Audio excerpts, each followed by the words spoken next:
కుప్పంలో AP CM Chandrababu మాట్లాడుతున్నారు. Live చూద్దాం. ఈరోజు కుప్పం ఒక ఆదర్శం కావాలి.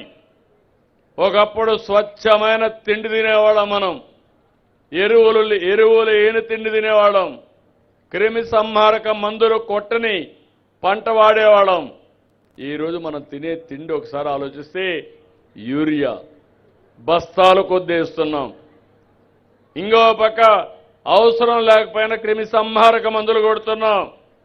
అందుకే మొట్టమొదటిసారిగా ప్రపంచంలో మళ్ళీ నేను ప్రకృతి సేద్యానికి వెళ్ళాం.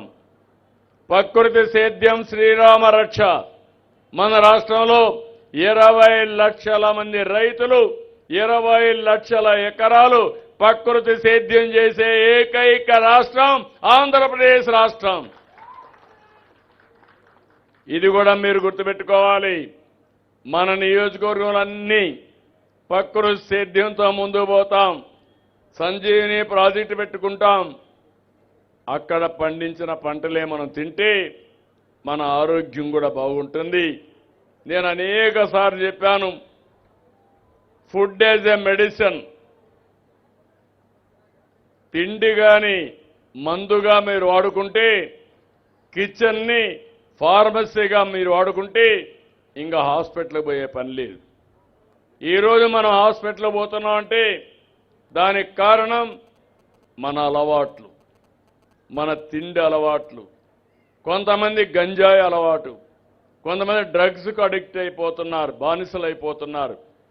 కొంతమంది ఇర్రెగ్యులర్గా తిండి తినడం, ఇలాంటి అనేక సమస్యలు వస్తున్నాయి.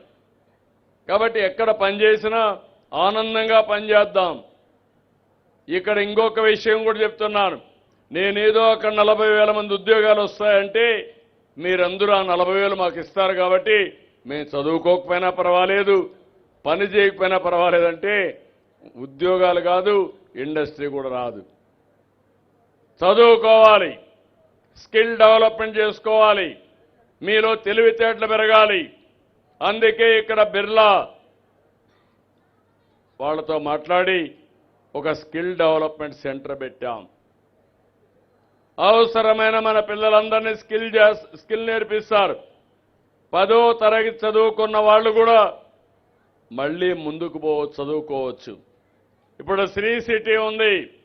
శ్రీ సిటీలో కొత్త కాన్సెప్ట్ తీసుకొచ్చాం. ఒక యూనివర్సిటీ పెట్టాం. 350 ఇండస్ట్రీస్ ప్రపంచం అంతా వచ్చి అక్కడ పెట్టారు. అక్కడ పనిచేసేవాళ్ళు పనిచేస్తూ చదువుకుంటున్నారు. బీటెక్ అయితే ఎంటెక్ పాస్ అవుతారు. టెక్నాలజీలో ఇంకా అప్గ్రేడ్ చేసుకుంటారు.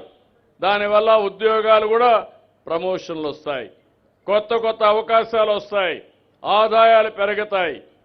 ఇలాంటి కొత్త కాన్సెప్ట్ కూడా శ్రీకారం చుట్టాం. ఈ విషయం కూడా మీ అందరికీ క్లారిటీ ఉండాల్సిన అవసరం ఉంది. ఇంకో పక్కన మీరందరూ ఒకసారి చూస్తే ఇక్కడ ఒక గెస్ట్ హౌస్ కూడా కడుతున్నాం. ఎందుకంటే మన వాళ్ళు ఎవరన్నా వస్తూ ఉండడానికి 4,70,00,000తో ఒక గెస్ట్ హౌస్ కూడా కట్టాం. కృష్ణగిరి సర్కిల్ దగ్గర ఎవరైనా చనిపోతే బేషరతుగా గౌరవప్రదంగా అంత్యక్రియలు చేయాలనేది నా అభిప్రాయం. పుట్టినప్పుడు ఆనందంగా ఉంటాం, స్వాగతిస్తాం, పండగలు చేసుకుంటాం. కానీ చనిపోతే మాత్రం కనీసం దహనం చేయడానికి, అంత్యక్రియలు చేయడానికి సరైన ప్లేస్ కూడా ఉండే పరిస్థితి లేదు. పోయినప్పుడు కూడా కూర్చోవడానికి కూడా అక్కడ ప్లేస్ లేని పరిస్థితి. అందుకే ఈరోజు 3 కోట్ల రూపాయలతో ఒక ఎల్పీజీ దహన వాటికని ఈరోజే ప్రారంభిస్తున్నాం. నా కోరిక ఇది.